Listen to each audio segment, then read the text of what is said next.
It felt like a nightmare flashback to 2020 for some cruise passengers who recently docked in San Francisco. Fox 40's Karma Dickerson talked to two people about what happened when there was a COVID outbreak aboard the ship they were on.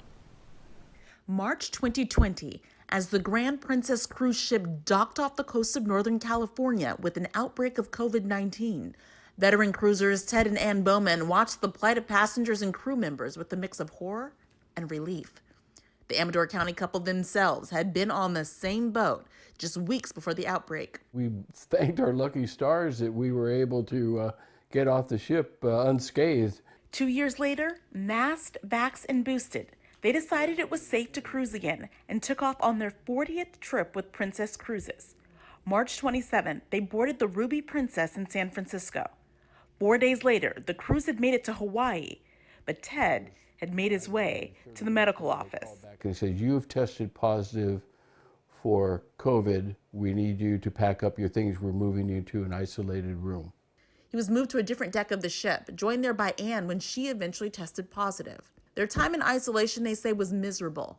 Hours-long waits to order food and receive deliveries, and no communication from medical personnel. I was very depressed. I wasn't sleeping well, and I just felt that this is no way to treat somebody who's been sailing with cruise lines for 22 years. They felt abandoned, though it was clear to them more and more people were being added to isolation. We think it was like 200 or more, people. Princess Cruises did not confirm how many people tested positive. They sent us a statement dated April 11th when the Hawaii cruise returned, saying in part, "During the cruise, some positive COVID-19 cases amongst our guests and crew members were identified. News reports from late March showed the same ship had the same problem 2 weeks before.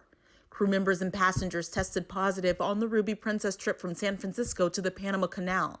And hours after returning to San Francisco, the ship took off on a 15-day trip to Hawaii. The Bowman's trip. The couple says they wish they knew that history before getting on board." And with our risk factor being what it is, and especially with Anne being asthmatic, we probably would have declined. And that was Fox 40's Karma Dickerson reporting for us tonight. Fox 40 did reach out to Princess Cruises today about how many people tested positive and if they informed passengers if there was an outbreak prior to or during that trip. You can read the company's statement on our website, fox40.com.